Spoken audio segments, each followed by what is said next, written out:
got 4 panelists all the way from, they're all from the States now, right?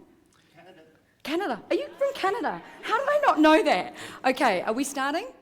Okay, good morning. Welcome to the fantasy panel. I would like to introduce myself, and my panelists will introduce themselves as well.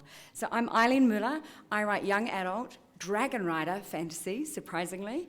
I am from New Zealand. I have, I think, 22 novels out. There's like 40, 50 things on my Amazon page. I also write non-fiction for kids under 2 pen names, which shall remain secret. And I have won a bunch of literary awards in New Zealand.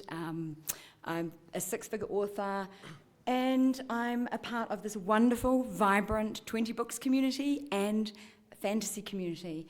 And I have found such an amazing home with so many authors from all around the world. So we'll start with Jeff Kohanek. Hi, I'm Jeff Kohanek. My author name is Jeffrey L. Kohanek. It's a pseudonym, like people will never know who it is. I've traveled all the way from East Vegas, 6 miles away, like, so. Welcome back. It's like, whoa. Yeah, so I write epic fantasy. I've got 27 novels out now, and I think the first came out in 2016 with a small press. I republished it myself in 2018, and everything's been self-published since.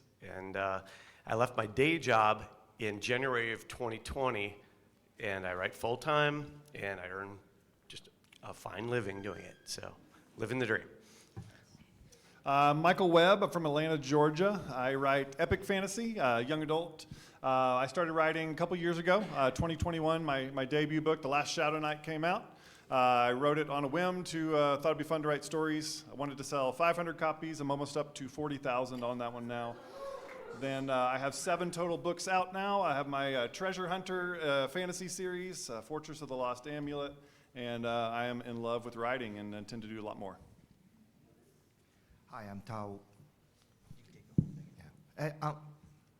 My name is Todd Wong. Sorry, I just need more coffee. I write mostly lit RPG, fantasy, post-apocalyptic, urban fantasy, a lot of different variations of it, and xianxia, so Chinese high fantasy version of work. I've been writing since 2017, publishing since 2017, and full-time since 2019. I have somewhere in the region of 40-something plus books at the moment, and a lot of short stories and novellas and novelettes. I'm Todd Fahnestock. I'm a writer of Edge of Your Seat epic fantasy. I have 25 books out. I've been traditionally published. My first publication was with Dragonlance, if anybody remembers that. I went indie in 2017. I've been writing full-time since then, and have about 4 series that I'm working on right now, a couple of them complete. But I love what I do, and kind of go around selling at lots of cons. That's kind of my thing. Okay, before we move on, we're just going to find out who is in our audience. Firstly, Lisa Mitchell, are you here? Right, Lisa, stand up. Throw Lisa a chocolate, someone. Okay, so Lisa's here from Scotland. Lisa's husband, Christopher Mitchell, well, they asked Lisa to be on the panel, and she's like, I'm not the writer, I'm the marketer. It's my husband who hides in the back room in a cave. So if any of you have seen Christopher Mitchell's epic fantasy up on Amazon, he's a very popular author. So Lisa's here. We're going to include Lisa in a couple of questions when we get to the marketing part of that. But you can sit down now. Enjoy your chocolate. Okay, so the first thing we're going to do is we're going to talk a little bit about craft, world-building, storytelling, and then we're going to talk about marketing. But firstly, how many of you have been writing, do not have a book out yet? Okay, good. How many of you have 1 book out?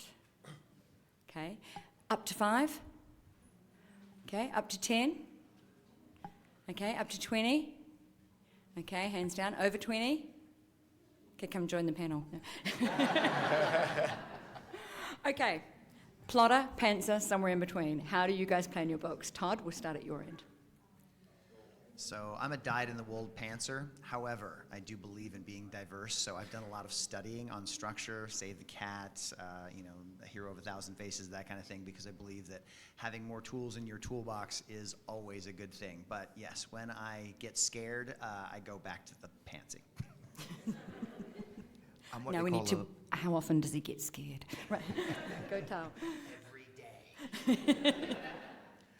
I'm a planter, so I know what my starting is, I know what my ending is, everything else in between, I kind of make up. I am 100% plotter. I have every chapter, 5 to 10 points per every chapter, all planned out before I start writing. That was because for my first book, I went around in a lot of corners and circles and didn't like it and had to rewrite it and rewrite it and rewrite it. And I'm like, no more of that. So I planned it out ahead of time, for sure. So do you use the snowballing technique? What do you mean? Oh, okay, so he doesn't know the snow. That's cool. It's where you start like with a big overall thing and then you drill down and you go down into chapters, into scenes. I and do. you I do that. Right, he didn't know he was doing it. Right. So it's Randy Ingemanson, or however you say his last name, his snowball technique. Too. Yeah, I'm a former plotter turned pantser, but I kind of plot only the very high beats of a book or series, and then I let my characters figure out, how it all happens. And he has characters who are rascals, so they take over and run amok. I wrote my first book was 223,000 words. It was 2/3 the size of the Lord of the Rings trilogy, just a little novel. Took me a year to write, late at night after my kids had gone to bed. And I got to the end of it, showed it to my friends, and one of them said to me, I want the next one. And she kept me writing, and she is here at the conference today. But my other friends, there she is, she's in the back, throw her lots of chocolate. That's Deb. She's an amazing encourager if anyone needs one. I got it there. Thanks, babe. I then discovered that 18 rewrites 9 years later when I published my book. So I rewrote it 18 times and I threw it out, kept the basic plot and rewrote it. So I actually wrote it again. I now plot because of that. So I use an Excel sheet. I put all my characters down one side. I put time across the top. I put nice three-act structure in there. And theoretically, I go and fill in every cell for what all the characters are doing. I have 50 points of view across my 6-book series, Riders of Fire. I didn't say the name of my series before. You guys are better marketers than me. So, and Tao and I don't have books today because ours are packed up for rave tomorrow.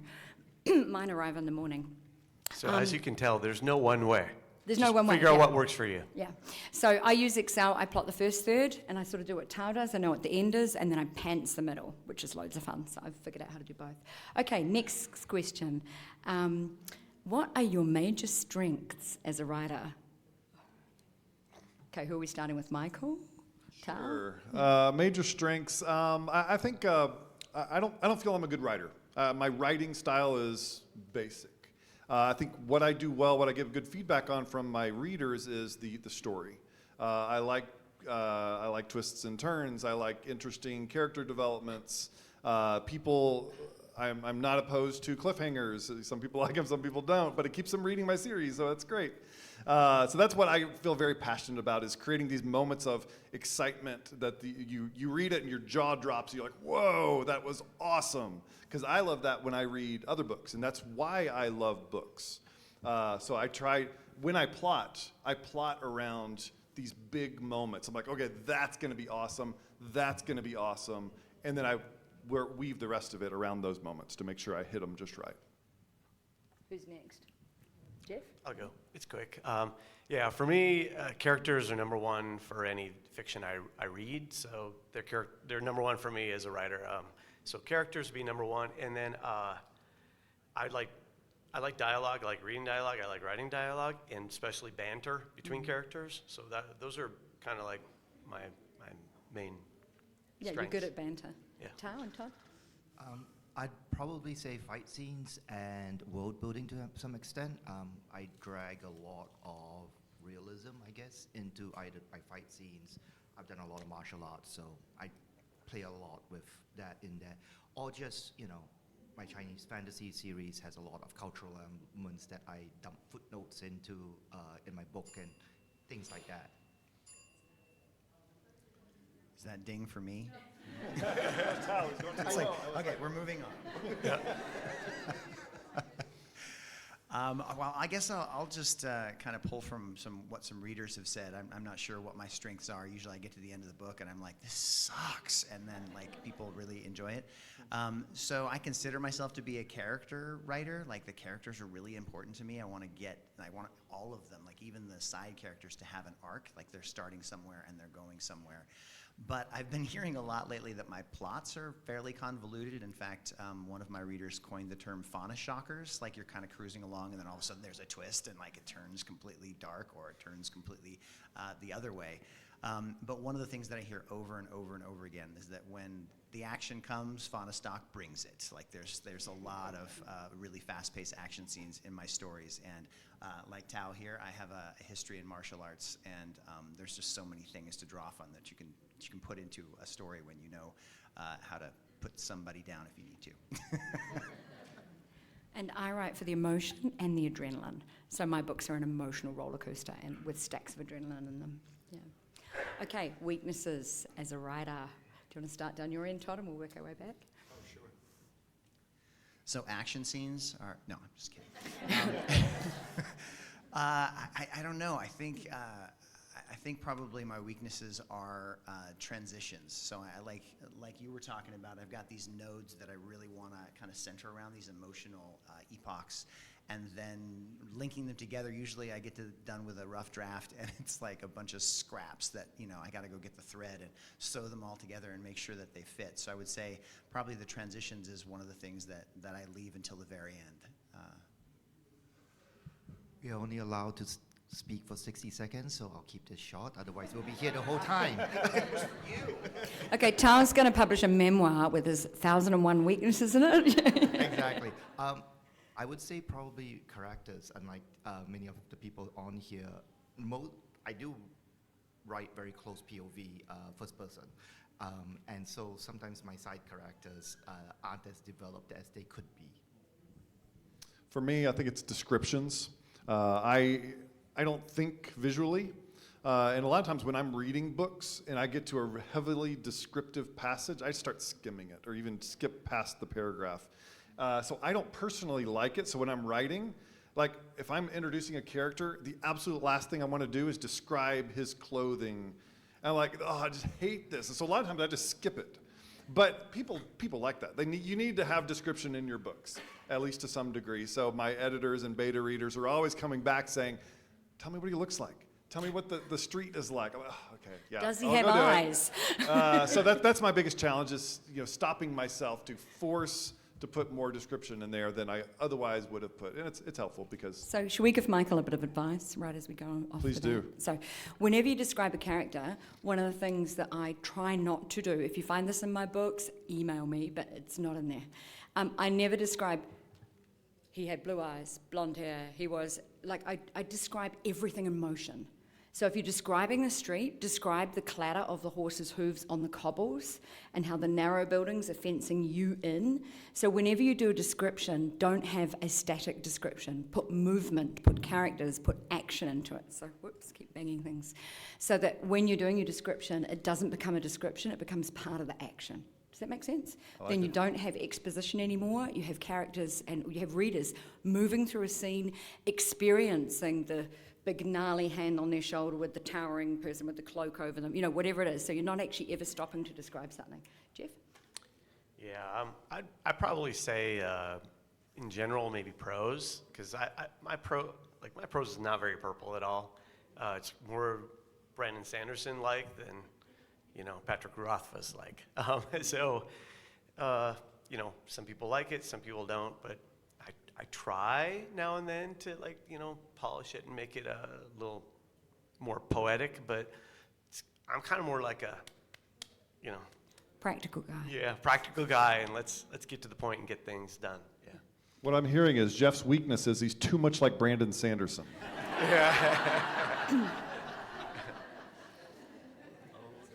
Oh, shucks. No answer to that. Yeah.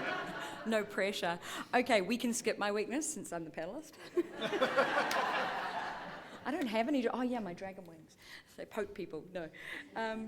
Okay, structure. So we've talked a little bit about our plotting. Do you have a specific structure you use when you're plotting your books? This is a quick question, I hope. I'll be quick. I love Save the Cat Writes a Novel. Save the Cat is also brilliant. Save the Cat Writes a Novel by Jessica Brody has a fantastic structure to it. So if you have not read that book, I imagine a lot of people, and how many people here have read that book? Okay, yeah. If you're not one of those people, you should pick it up. Not really. I like playing around with structures and different types of formats. So I write what it is. Sometimes I get into shit for it, but you know. Yeah, my answer is no, I do not have structure. I write the book and I say, wait a second, this is bad. I need to rewrite a lot of it. Yeah. Figure it out later. Becca Symes talks a lot about intuitive writers and how some people know what it takes to make a story good. And I was agonizing so much, we'll get back to you in a sec, but I was agonizing so much about structure, and then I suddenly realized I had that innate ability to know when a story was good. So it sounds like you've got that too, Jeff. Yeah, I was going to say, I think I've been a storyteller my whole life, and I just tell stories kind of the same way as I always have. So I don't put that much thought into it. Seems to work. So. Join Jeff in the bar. There's nothing like hanging out with a bunch of authors who are all really good storytellers. It makes for a lot of good laughs. Okay, that's great. Now, your process when you're writing, and then we'll move on a little bit to world building. So do you have a specific process? Like I've talked about my Excel and things like that. What do you guys do? Do you just sit down at a blank manuscript? Do you have a Scrivener document that's all portioned out? Like I imagine Michael has something like this with all his notes in it. So do you want to start, Michael? Yeah, well, like talking about the outlining. I'll make a very detailed outline, and I'll use Scrivener, so I'll have my manuscript at the top, and then have my outline at the bottom, and I just kind of scroll as I go along, like, okay, this chapter, what's it about? Who are the characters involved? What are the main points I want to hit? And then I don't always stick to the outline. I'll wander around and stuff, but ultimately I want the big goal of that chapter to make it through there. And then I'll just finish that chapter, jump on to the next one, and the next one, and then erase them as I go. And it feels great when you get the outline's getting shorter and shorter. So I'm getting closer to the end of the book. Wow, that's so scary. I keep every copy of everything. I have it saved elsewhere, but that's my working outline. So that's our plotter. And now, who was our total pantser? Shall we start with Tao or Todd? So yeah, so usually a novel builds in me kind of during subconscious moments. I'll be kind of starting to go to sleep or just starting to wake up, and things will start to bubble to the surface, and then I've got like these different things that are kind of cooking in this pot, and then at one point it's like we reach critical mass and it bubbles over, and then I start writing. And usually it's a character that kicks it off, this character that I can see, that I can envision, and then from that, you were talking about those emotional nodes throughout the book, those start to come next, like a scene at the very end where, you know, the hero and his lady love or whatever, you know, kind of get together and there's a very emotional moment, or the big battle scene, I can see the fight or whatever it is, and those I start to kind of just plot out in my mind and on the page. And then at this point, you know, since I'm already almost too far gone, that's when I grab Jessica Brody's, you know, Save the Cat and say, can I possibly cram this into some kind of structure that's going to make sense? And usually the answer is kind of, and then I will start to kind of thread that through.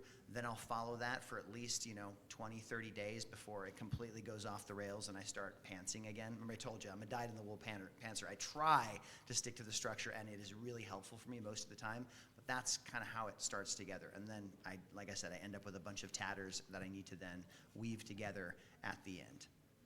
Okay, so you let the structure inform your writing, but not dictate it. Correct. Yeah, cool. Tao? Well, as I said, I generally have a beginning and an ending in mind. So for me, it's putting into place all the linchpins I need for the end spot. And so I know the scenes that will need to be fixed up, you know, the crisis and whatnot. Other than that, I do a lot of daydreaming, you know, where I'm telling myself the story over and over in my head in some variation. And at that point, when I'm writing, I know what the scenes are going to look like. It always changes when I'm actually writing it. That's why I call myself somewhat of a pantser there. Okay, Jeff? Okay. Yeah. So since I write epic fantasy, there are always multiple groups or locations where things are happening. So the most I really do is I'll write like some notes in my document saying like, okay, this team over here, they're gonna do this one thing, and they have to find that thing and then bring that thing over to here to save the day. And then, this and this group over here, like, so I'll just write little notes to remind myself, like, here's where I have these guys, where they have to end up. And then I write each of those sections and figure out how to get there. So that's as much plotting as I do. It's I am very so minor. sorry for you, Jeff. You need an Excel sheet. Don't you think he needs an Excel sheet? Like list of characters, where they are, the time, so you can write little notes about. I will you say do this. not need little notes. So You just need Excel. I've done Excel sheets because sometimes it's complicated if you've got a lot going on. Try 50 for points of the view. days, how many days go by or how many weeks go by between these people starting here and getting here, and especially if they have to come together. So I would make a sheet of different locations in my world and the different events that happen and how many days go by, so then things line up. So that's the only Excel sheet So I've he's done. a convert. But it's only so I could get timing right. I haven't done it for a number of books, but I did it for all my Wizardums books because it was so complex. Yeah, they are. And when I got to book 6 for Riders of Fire, it was a book that spanned from book 1 all the Yep. way through to in book 5, and I was running a side character's point of view, so I had to go through all the Excel sheets, line them all up, and figure out the timing to figure out how many days. Anyway, so there we go. Lots of different ways of doing it. Right, hands up if you're a pantser. Okay, throw some chocolates, guys, at the pantsers. Be careful of the wee doggy. Keep your hands up. Keep your hands up. We'll get a few more chocolates out there. Side of the room Hope has you it. enjoy them. Okay, hands up if you are a die-hard plotter. We've also got a middle ground. Die-hard plotter. Wow, we've got a few of them in the room. Cool. Okay, more coming. And hands up if you do a mix of both. That's my tribe. Right, throw a few more chocolates. Get those chocolates out there. Out. That's fine. We've got a wee one. Sorry.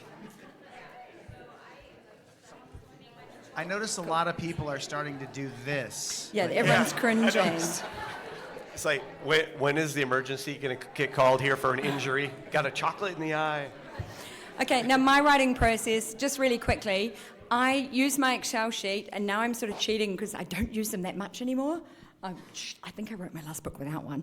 But then I put my scenes on scene cards, index cards, and it is, get a pen out, protagonist versus antagonist in setting with twist. There's your scene sentence. Protagonist versus antagonist in setting with twist. Okay? So nowadays, I don't even do that. I just create that, but I just write down a couple of sentences. I go walking around my neighborhood with my dictaphone and little a Speechware Flexi mic, which you cannot get anywhere in the world, and if anyone has one at the moment and they do not need it, I will buy it off you because they're all out of production, and mine just got broken because I thought I was a bit rough with it. Anyway, after years, I was like, oh, it'll be fine, put it in my handbag, and it broke. So I have these, and I just take 3 or 4, go for a walk, start talking, get home, shove in the transcriber, it types everything out, and it's complete and utter garbage, and then I go edit it. But the benefit is I've done what Tao talked about. I've walked around and imagined everything that's going to happen. So whenever I go to edit it, I've got the scene in my head. And I will walk by the sea when I'm dictating sea dragons. I'll go through the bush when I'm doing fight scenes with monsters jumping out, and it brings everything to life. Having said that, I also do it in my office. I'll pick up one of these, put on my Steelaware Articus headset, which is recommended by a number of romance writers. So I got one, and they're brilliant for dictation with Dragon, and I stand and dictate in my office as well. I also write by hand. I also daydream, do all those sort of things. So there are lots of different ways to write. We're going to get into world building. We're going to dive through that. Do you have specific ways that you world build? I'm going to offer a little nugget. World building does not mean exposition. Those horses' hooves, clattering, and the guy in the big cape, that's all a part of your world building. You can world build sentence by sentence as you write action. You never need to actually stop and explain stuff. Sometimes you have a mentor explain things to a mentee to get a little bit of world building in, but your world building sort of, and the way I think, it's best when it's fluid and the reader is moving through it.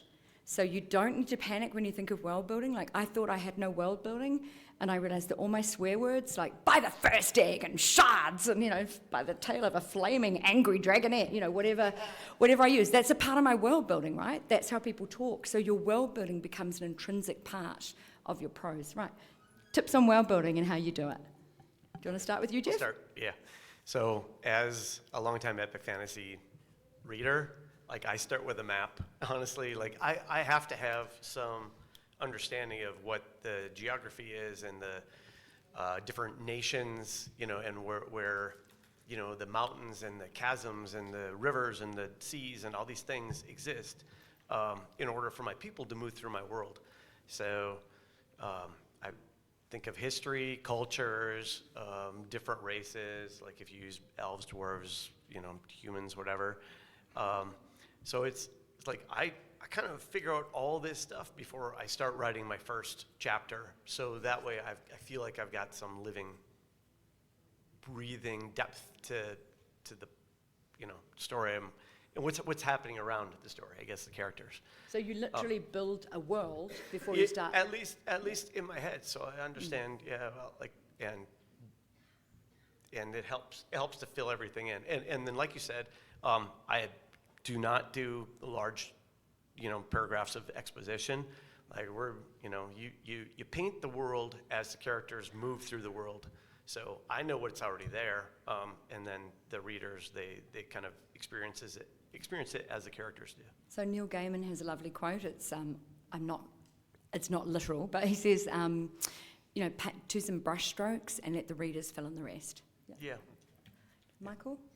Very similar to Jeff. I start with a map because I have trouble picturing the world I'm trying to create unless I can see what it is. And so much centers around geography and rivers and where they are all in relation, the mountains and stuff. I've only had one world building exercise because all of my books are in the same world so far. But before I started, I sat down and this is my debut book. I was ready to write. I'm so pumped about it. I'm like, no, I've got to figure out what's in this world. And so I'd sit down, I'm like, okay, let's plan out political systems, let's plan out the currency, let's plan out the calendar, the seasons. And I enjoyed doing that, but I got really impatient. I'm like, I want to write. You know, I'm just excited about this new idea and I want to get words on the page. So I got, you know, maybe 2/3 of the way through my world building and then I'm like, all right, that's good enough. Let's start writing. And then I'll get to a spot, I'm like, ooh, I need to figure out what these lords and high lords do and how they're related. Okay, I got to pause. Let me go figure that. Okay, now I can jump back to it. So there's plenty of, you don't have to plan your world to the nth degree before you start. You'd never get to writing if you just continue down that path. So do enough to get you moving in the right direction. And then when you get to a stop where you need to figure it out, take the time to do it later. That's the approach I take. I know an author who wrote 90,000 words of world building before she started. It might have been 120 before she started, and provided it all to her publisher, who never read it. Tao? I am a lazy git. No, I was just thinking, you know, I was watching Tao's face, and I was thinking, he pantsers, and he has a lot of cultural influences, so half the world building is already there, you know. Yeah. The amount of world building I do depends on the type of story that I'm trying to tell. I have a light novel inspired series that's very light on world building because the tropes and everything involved in it are known by my readers or the expected readers. So I don't have to go into deep detail. That's not what you're looking for. 1000 Li, which is my other series, it's the Chinese inspired one. I draw a lot from history in that. Actually, almost all my work I borrow from history or outright steal from it to use because there's a lot of history out there and some of it is really interesting and weird. Yeah, I agree with everything that's been said so far, and I do use each of those that actually, each one of them mentioned. I'm very much into when I come to a problem, that's when I solve it, right? It's like, okay, so this person is in this particular culture. I have not mapped out this culture. What's the first thing that they're going to see when they go through the door? When I write, I get behind the eyes of my character, and I'm walking through the world, right? So if there's like a big blank space here, I'm like, well, there can't be a blank space there. What's over there? And then just pull in, you know, whatever comes out of the little bubbling pot that's been going for a while and just throw it on the canvas and say, okay, it's going to be that. And I find that really creates some real, like, detailed moments where what the character needs or what the character is doing is suddenly has to be in the world. And I find that having it there ahead of time is not necessary for me. Like I can create it then and then inform anything backwards that I need to. If I need to go and feather it in before I got there, I can do that. And I can't agree enough with Eileen about the whole like moving through the world and having it happen organically. I subscribe to that 100%. It shouldn't just be you're writing setting and then you move on to writing your character, and then you move on to writing your plot. I think all three of those have to be firing at all times to keep the action moving. One of great examples, I know probably nobody here has heard of Brandon Sanderson. Anybody here read Brandon Sanderson? Anyways. Didn't he that's run a right. He's Kickstarter the one that- sometime? Okay, who has not heard of Brandon Sanderson? Oh, okay. All right. So in his book, Way of Kings, from the Stormlight Archive, he does this thing with the women in the book where they have a safe hand that is covered all the time.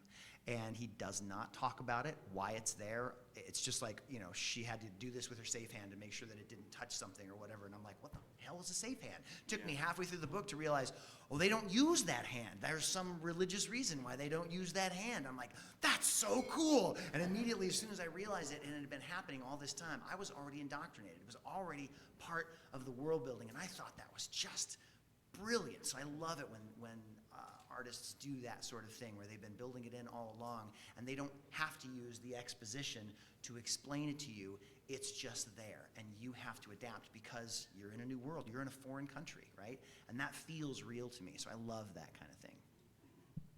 Okay, cool. Okay, we're going to save a little. Who wants to know a little bit about marketing fantasy? Not really? We need a few more hands if we're going to talk about that. Right, okay. So we'll do one more thing. Your readers, you get feedback from your readers, right? Tell me who is one of your readers' favourite characters and why. Now, not a lot of time. We've only got a quick answer for this. I know, Jeff, it's probably Gerald, right? Yeah. You want to tell us about Gerald? He's a rogue. He's absolutely incorrigible. It's probably like you, actually. Yeah, a little bit. He's kind of the bad boy version of me. So yeah, I have a thief character. His name is Jarrell Landish, but he goes by the name Jace because he spent a certain amount of his career seeking fame, and once you become famous as a thief, nobody trusts you. So then he stops using his real name and realizes that that's maybe not the best thing. So yeah, he's a fun character to write and to read because he might do anything. Like Yeah, he he's does the guy- impossible, and he manages to pull it off half the He's time. very creative, clever, and impulsive, and he's fun. Yeah. Okay, cool.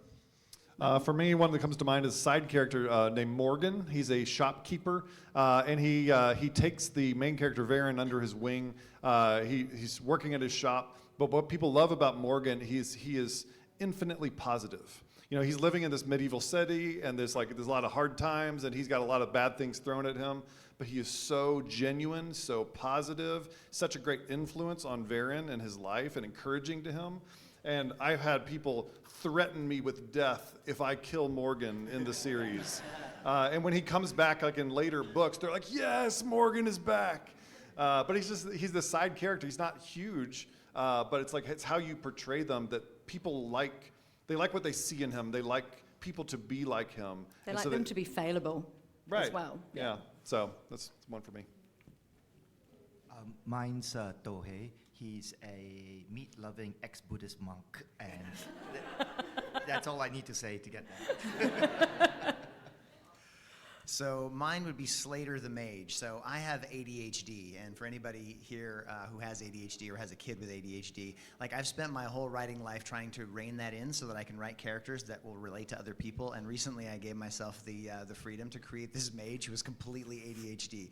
And writing him, like his internal monologues just go on for pages, right? And at first I'm like, people are gonna hate this guy. They're just, because he's just talking and talking and talking, and everybody loves him. He's just such this, like, talking about positive character. This guy has no fear, and he's all about learning things. So he will stare into the mouth of a dragon trying to see what it looks like when the fire comes out for the first time. Like, he's that How many kind of fangs character. does it have? Exactly. And he'll be counting Oh, them. wow, He'll that one's so actively be counting shiny. Okay, that's cool. We had a couple of questions from the Facebook post where, okay, before we get to those, trends in fantasy. Now, I'm aware that we have a very biased panel here. We have all epic fantasy writers, and I know that in the room we have some fantasy romance writers, and we have all sorts of different fantasy genres, probably some urban fantasy, all sorts of things. But so I suppose when we speak to trends, we're going to be speaking to the epic fantasy sort of trends, but what do you see as the hottest trends at the moment? Are there trends? Is it just evergreen? Tao, did you want to start talking to that? Cozy fantasy is huge right now. Thanks, Travis. There's quite a few works out there. I've seen, obviously, fantasy romance out there, for sure. Yeah, romanticy's huge. Epic fantasy with, strong romance. What about lit RPG? Because you write a lot of lit RPG. How's that going for now? Oh God, fantasy, lit RPG fantasy, specifically Portal lit RPG fantasy is very, very popular. It's pretty much the enduring trope, and that has been lasted for like 6-7 years now, and I don't see it really stopping. It's almost always done as a Portal version of it. There's a lot of post-apocalyptic lit RPG, which has a lot of fantasy elements and cultivation aspects. Progression fantasy is also quite huge at the moment, so. Okay, do people know what progression fantasy is? Put your hand up and be brave. Right, throw them a chocolate if they put their hand up. Tao, just explain quickly what progression fantasy is.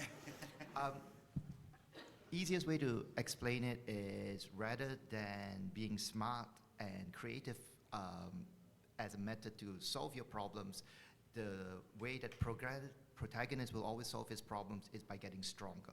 And there are very clear methods of getting stronger within the story itself. So Dragon Ball Z is a great example. That's a big bad guy. How am I going to beat him? I'm going to get stronger. Yeah, and so they can accumulate magic or weapons or skills to become, more Doesn't strong. matter how. Okay, cool. Cultivation fantasy is the question. What is cultivation fantasy? Okay. It's very quick. It came from Chinese Xianxia, subset of Xianxia, where Taoist individuals or general individuals were eating pills, cultivating energy, qi, to become stronger and basically become immortals. A lot of new genre, Western genre cultivation fantasy takes the idea of growing stronger to become immortals by pulling in external power. How that external power comes from varies, because most people do not write traditional Xianxia, which is good for the most part because they miss it. Okay, cool. Now, we are going to talk a little bit about marketing, and it's also question time. So why don't you bring your hairy marketing questions? We may not have all the answers, right? We're all on a journey and we're all learning. But if you have any questions about marketing your fantasy, pop up to the microphone, ask us a question, and and we'll see what answers we come up with. So does anyone have any marketing questions? We have 8 minutes left. Yeah, we have 8 minutes. This is question time. I have no book. I have an idea for a book. I would love to make sure this book would succeed. So is there a way that you approach marketing away? Newsletters, do you go to people first? Give me some ideas of where to start when I have absolutely nothing but a spark in my eye. Oh, you can never start on a newsletter early enough. So, Newsletter. So absolutely, newsletters, everybody should have one, and because it's your way to cultivate your own audience that you can always communicate directly with. And it's the only really thing you can control, because you can't control social media. Okay. My other so thing that's- would be, if you've got they an want- idea, a spark in your eye, Right. go look on Amazon, have a look at the genres, and see whether your spark is actually marketable. You can look at the ranks at the top of each category. If they're quite high ranking, it's marketable. If the bottom 100 in the category is up at 5,000, it's probably really hard to get into that niche because it's very popular, but it is a popular niche. So Yeah. if it's down under 100,000, then maybe not that many people are buying in that niche. Okay. I will add that selling one book and making a profit on it is very, very difficult. So you want to have 3 before you really spend money, because the first one's a loss leader, the second one's like a break even, and then you're like, well, okay, I can make some money on this. I saw Nicholas Eric saying recently you need up to 5 books to break even. Thought that was Yeah. interesting. Depends how much you're spending on advertising, so yeah. Also, something you can do before you have a book out is start networking with other authors. Social media Yeah. here is a great place, yes. Because once you're ready to publish, if you have those connections, they can help you with sharing in their newsletters or on social media or even beta readers, because that's a big part of on your first book. a lot of people don't, I didn't know what I was doing at all when I first started. I needed so much help from beta readers and developmental editors to get my book to a level that was good. So yeah, lean into making connections. Okay, cool. Next question. Oh, thank you. Hi, so this is more of a genre question. I write dark fantasy, which to me is fantasy with horror elements. I don't really do romance at all, but when I look at dark fantasy, it's mostly romance. Do you think that dark fantasy as a genre exists without romance, or I'd be better going towards epic fantasy or some other subgenre? There is dark epic fantasy out there. I know a lot of horror writers as well, and there's a bit of a crossover for some. Anyone else comment on that? There's that grim dark fantasy is a term. Right. So, I mean, the difference is grimdark is typically epic fantasy, but with not a lot of hope and mostly a lot of really bad actors as your protagonists. Or you've got guys like, Game of Thrones is kind of in the grimdark because he keeps killing off everybody that you like, right? So that's the same idea, right? So, I mean, but I don't write dark. You talked about with horror elements, so that might be less grimdark and more just regular dark fantasy. Is that right? I'd say so, Yeah. I mean, those books exist. There's a market for them. There's a I market. don't write them. Todd, did you have anything to add? That you can do it. Yeah, absolutely. Yeah. I mean, find that niche. You don't have to have romance to have a dark fantasy, I don't Yeah. think. Absolutely. Thank Good. you. Next. Hello. So I went to a TikTok talk the other day, and they were talking about, oh, it's great for romance and fantasy, but I know romance is especially big on TikTok. Is there like a platform that you guys would say, this is where the fantasy readers hang out? Like, Oh, this is I can number answer one. that question. I was just doing a Kickstarter, so I was reaching out to all sort of influencers. And so if you're writing, excuse me, boy epic fantasy, right? Does everyone know what I mean? Like, I write YA protagonists, lots of female characters, and it's not sort of that boy epic fantasy that maybe you boys don't know the difference, but anyway, the stuff you guys write. So I found BookTube is huge for that. And they'll say to me, oh, I don't really usually read YA, but yeah, your books look interesting. So there's a lot of that sort of epic there. Instagram is really good for all sorts of YA and romantic fantasy. And as you said, BookTok is really big for that. And Facebook covers all sorts of different platforms. So I would say no matter what, because social media it's hard to figure out where to focus your time, right? I suggest people focus where you like to be. So if you are somebody who likes to consume TikTok videos, and you think you wanted to make videos, do that.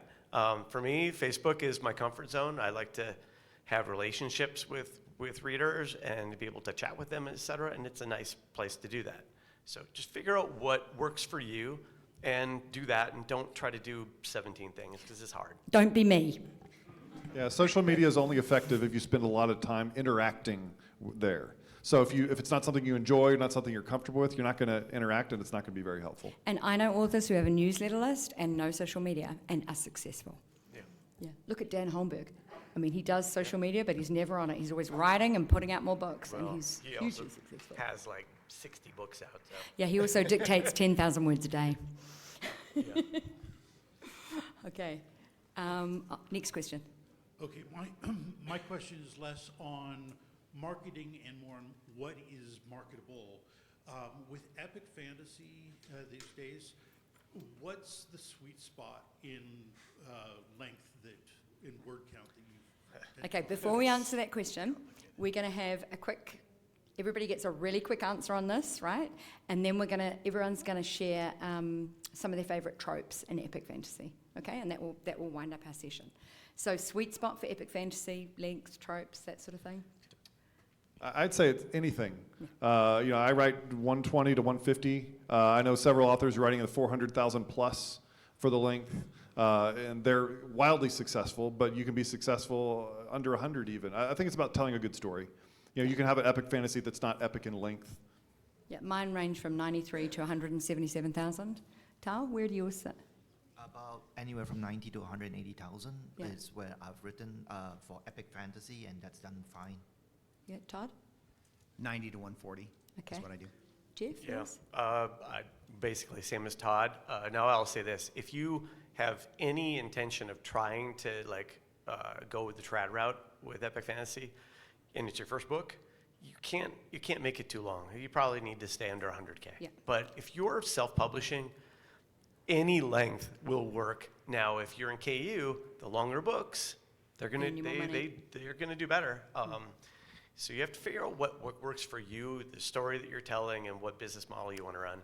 Okay, so we're down to 50 seconds, so everybody can name 2 or 3 tropes that they love in epic fantasy. I'm a pretty big fan of the chosen one trope. I mean, I kind of don't like it, but I still keep coming back to it. I don't know. Okay, It's a Tal, love-hate relationship. 3 or 4 words. Weak to strong. Weak to strong. Good, Michael? Master and apprentice. Jeff? I like enchanted relics. Oh, he does, talismans and stuff. And me, I wonder what tropes I like.